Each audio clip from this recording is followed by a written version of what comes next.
Hello, this is Sandy Gallagher welcoming you back into Thinking into Results. So now that you've spent time creating your worthy goals and you have an idea of what you want, how do you get there? What's the next step? I've discovered that often we go through life without conscious awareness.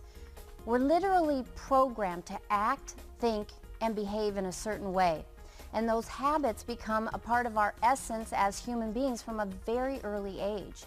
And that's why most people aren't doing what they really want to be doing. So if you want to change your results, you need to change your mind and think in a different way. Bob Proctor has spent over 50 years studying human behavior and potential. And through his experience and his knowledge, he'll guide you to a new way of thinking, and he'll help you close the gap between what you know and what you do.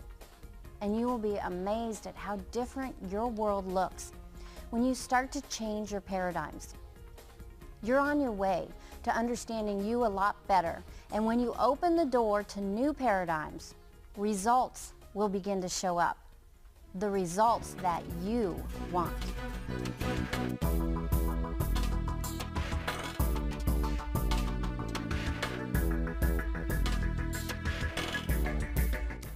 Hello there, we're back again. And the idea that I'm going to share with you could be, without question, one of the most profitable ideas that you ever focus your attention on. I'm sure you do focus your attention on this at times, but it may be more like a passing thought, like a thief in the night. It just keeps on going. And what we want to do is bring our conscious attention to bear on this, focus on it for a few minutes. It's about the knowing-doing gap. There's an enormous difference between what most people know and what they do. Now, when I say most people, I could say almost all people. Because we have been conditioned, we've been raised, it's passed along genetically, it's certainly a part of our early conditioning in our little life. Our whole educational system is based on getting people to know things. We're given books. We study the books. The professor covers what's in the book. And then we're asked questions about what's in the book, and if we remember the answer to the questions, we're going to get a passing grade. And if we do that often enough, we could end up with a degree. And we could be wandering around an encyclopedia of knowledge and yet not be a very effective human being. Some of the most brilliant people in the world never make things happen. And then for some strange reason, you'll find another individual who may be functionally illiterate. They don't know how to read or write, and yet they're multimillionaires. They build multinational organizations. Now, why is that and how does it happen? Well, that's what I want to talk about. I want to talk about the two parts of our mind. The one part that gathers information, and that's the part that school focuses on from a very early age. And people gather information, but they don't necessarily do what they know how to do. And we find as we get older, this gap seems to get wider because we know more and we seem to do less. Now, do you know, that causes enormous amounts of frustration in a person's life. That frustration then is expressed in all kinds of behavioral patterns that is not conducive to profit in an organization or good results in a person's life. And so this is a lesson that everyone, regardless of what they're doing, should pay quite a bit of attention to. To start off, let's go back to the time when we're just little boys or little girls. I remember when I was a little kid, my mother would say, "Bob, why did you do that?" I'd say, "I don't know." See, I was doing things I didn't want to do. It was giving me results I didn't want to get, and yet I was doing them anyway. And then when I was faced with the problem, "Why did you do that?" I'd say, "I don't know." And my mother would say, "You know better?" "I know." "Why'd you do it?" "I don't know." And of course, this progressed on through school. All my school teachers, you know, from time to time, they'd say, "Bob, why did you do that?" And I didn't know. They'd say, "Well, you know better." "I know." "Why'd you do it?" "I don't know." Now, I went into the Canadian Navy as a fairly young man, and this caused me some trouble. Commanding officers would say, "Proctor," and I'd, "Yes, sir." "Why'd you do that?" I don't know." They say, "What do you mean you don't know? You know better." "I know." "Well, why'd you do it?" "I don't know." well, I'm going to teach you a lesson, and I'd be punished. They may fine me or have me do some kind of punishment, and I would grade out and do it again. They'd say, Proctor, how many times do you have to be told not to do this? I don't know, sir. What do you mean you don't know? You know better. I know. Well, this went on to different jobs when I got out of the Navy and I got married. My wife said, why'd you do that? And I'd say, stop it right there. See, I was doing things I did not want to do. It was giving me results I did not want to get, and I was doing them anyway. Stop and think of the number of people that go on a diet, and they see that piece of cake, and they know they shouldn't eat it, and they don't want the results it's going to give them, but they eat the cake, and somebody say, I thought you were on a diet. I am. Well, why'd you do that? I don't know. Now think about this. Do you know that corporations in America spend over $60 billion in a year helping people know more? That's really what training is. We're training them to know. It's not, most of it's not experiential training. It's gathering information. You see, it's part of our conditioning. All the way through school, gather information. Sit them in a classroom. Give them more information. That's what we're doing right here. But this is information that is going to solve a problem for you that most people carry to their grave. You see, there are two parts to our mind. Now, I know psychologists, psychiatrists will say there's many parts to our mind, and that's probably very true. But there's two parts we want to focus on. There's the conscious mind. That's referred to as the educated mind. The educated mind, the conscious mind, gathers information. We read the book, we remember what's in the book, we answer questions, and we pass the exam. See, we read it, remember it, and repeat it. But that doesn't mean that we're going to do it. The part of our mind that gathers information is the conscious mind. Now, the subconscious mind is the part of the mind that causes this thing that we live in, what we call our body, to do what it does. And it's our behavior that's going to determine our results. So we figure that out, and we try to get people to change their behavior. If you don't go to the primary cause of results, there's not going to be any permanent change. When you do go to the primary cause of results, then there's permanent change. So you have to ask yourself, why do they behave as they do? And that answer rests in the person's subconscious mind. It's in what we call the paradigm. Now, the paradigm is that section in our subconscious mind that gathers habits. A habit is nothing but an idea fixed in a person's subconscious mind that causes them to do something without any conscious thought. We all have an enormous number of habits. When we get up in the morning, there's sort of a routine that we move into. And we just automatically start doing things. Stop and think of people in your business. Some of them come in late. They're always late. You chastise them, you may have a talk to them about it, and they're probably on time for a couple of days, but the next thing you know, they're late. And they've always got an excuse, and it's a good excuse, but it's never the reason why they're late. They are programmed to run late. That's what they're programmed to do. Now, there's somebody else that's always early. That's part of their paradigm. They're always there early. They're sitting ready, to get the meeting underway. They're there early. You ever looked at that? Let's stop and think of salespeople. There's millions of dollars spent in sales training, but there's not a lot of great salespeople. Anybody can be, but not everybody is. So we train the people and we show them how to do things, and then they don't do it. See, people know how to make presentations, they know how to overcome objections, they know how to close the sale, but that doesn't mean they're going to do it. This goes on and on and on. You go into a factory or you go into an office, and you're going to find people that are performing way below the level that they should perform at. You see, knowing is not enough. Results are the name of the game. By their fruit shall know them was good advice. The results always tell an interesting story. They tell where the person is programmed. Now, when a person comes to work with me, I start asking a series of questions. And what I want to find out is, how are you programmed? One of the first things I'll ask people is, what's the most you've ever earned? That gives me an idea of where their mind is programmed with respect to money. I want to try and get some kind of a handle on their history. And there's a pattern to it, and that's all caused by the paradigm. Well, you see, if we start to understand the paradigm, we start to understand the power of habit, when we start to understand how this subconscious mind is literally programmed, that's when we can start to change it. Now, that is a baby that's arriving on the scene, a brand new baby. Now, whatever's going on around that baby goes right into that baby's subconscious mind. All the ideas, all the thoughts that are going on around the child go right into that baby's subconscious mind.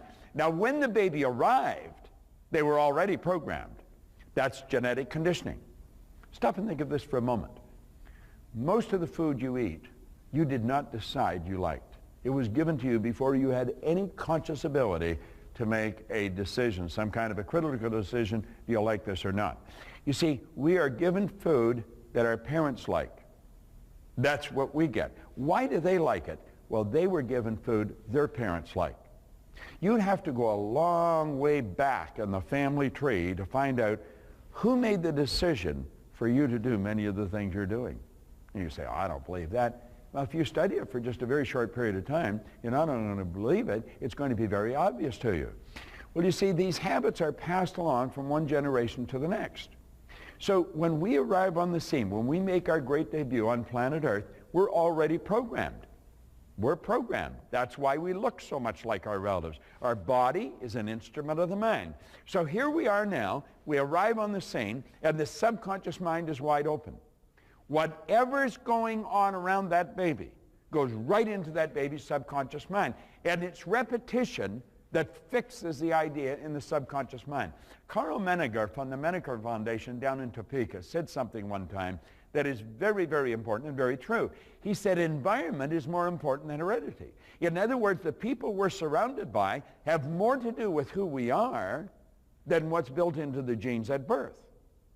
Now, the baby doesn't have any choice about the environment. They did not choose where they were going to be born. They're just here. And they're being programmed. And that programming goes on for the first 2 or 3 years until the baby starts to consciously think for themselves. But at that time, the programming is pretty well set. And so as energy flows to and through us, the thinking is already there. You see, the person's programmed to think in a certain way. Now, the paradigm is what causes us to behave as we do. Now, we start then at an early age gathering information. We gather more information. And that information is all loaded up in the conscious mind. But rarely does a person do anywhere near what they know how to do. You see, your conscious mind makes decisions. We make decisions based on all kinds of different factors. But, you know, the decisions we make are generally not carried out. We sit in meetings and we decide we're going to do things. We spend all kinds of time strategizing. But frequently the strategy is not executed. Why is that? It's because of the paradigms. Now, if we sat down and were very open and honest about our paradigms and take a look at our behavioral patterns, we'll say, well, I know I'm not going to do that because I'm not programmed to do it. And if I'm going to do it, I'm going to have to change the programming. Now, that's what this program is all about.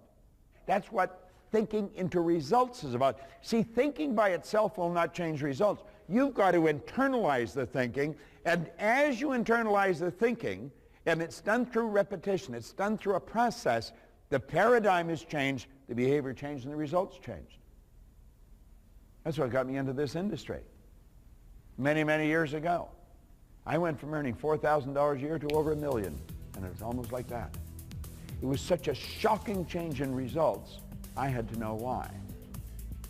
Most people would have been satisfied with the results. I wasn't. I was happy about the results, but I had to know why I changed as I did.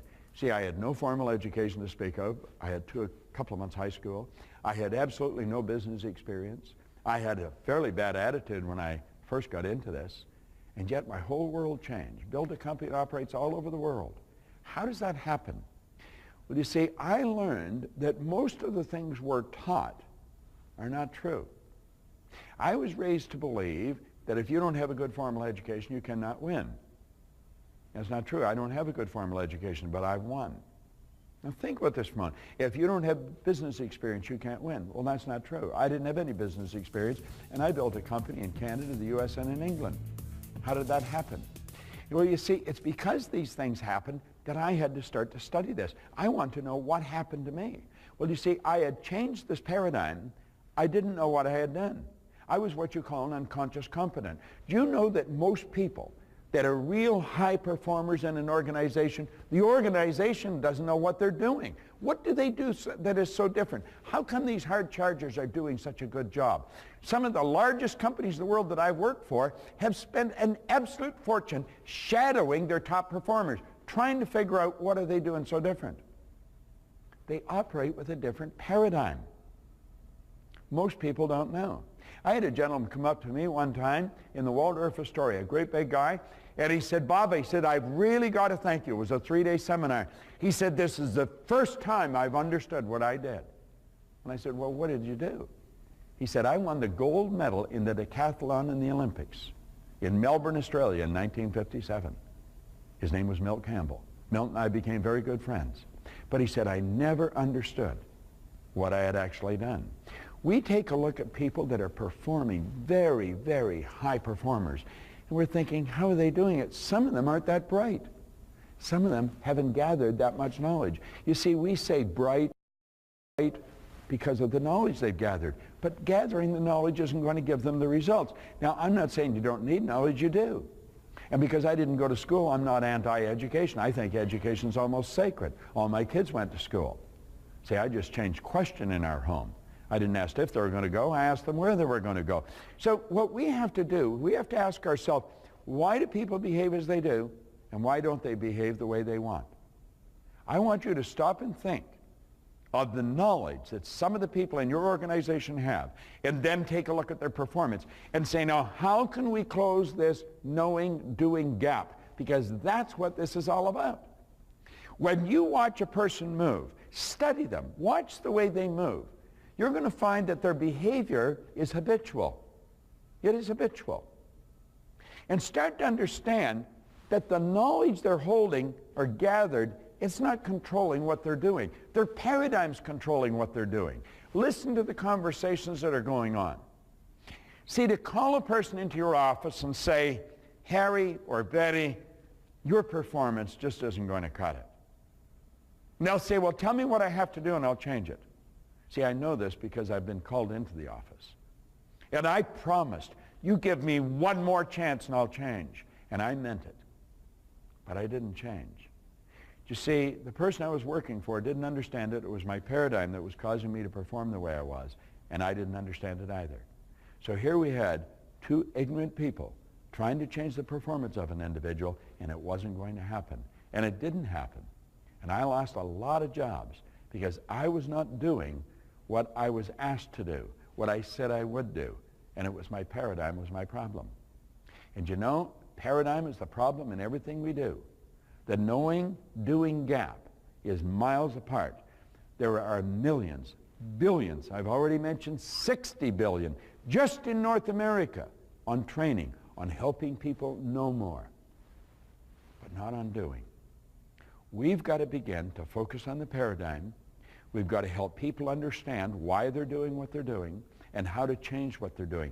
And when we do that, everything starts to change. So to see, as we get into understanding goals, as we get into understanding self-image, as we get into understanding cybernetics, because the mind is something like a thermostat. It's set. It controls the temperature of our life. That's the paradigm again. The way it's set dictates the results we're going to get. And if we want to change the results, we've got to change the setting. How do we do that? We take some of the ideas that are controlling the behavior out of the paradigm and we replace them with other ideas. Now the trick is, how do you do that? And that is what the self-image lesson is all about. How does a person change the image they have of themselves? Because that is part of the paradigm. That's what's controlling the behavior. And as we get into that, the whole world starts to change. You're going to love, absolutely love, every module in this program. Thinking into Results is without question the most powerful corporate transformational program you will find anywhere in the world. I've often mentioned I've got license to brag about all these ideas because none of them are mine. I have just been a very curious guy, a guy that saw dramatic change in his own life, and I just had to know why. And so for the past half century almost now, I've been gathering the information, and I'm really enthused about sharing it with you. Spot Proctor, thank you. I trust you're starting to see the power of your mind and the effect that your thoughts have on your results.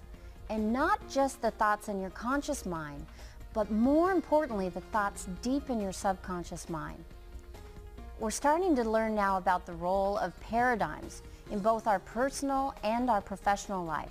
And understanding this is critical to understanding why we all get so frustrated at times.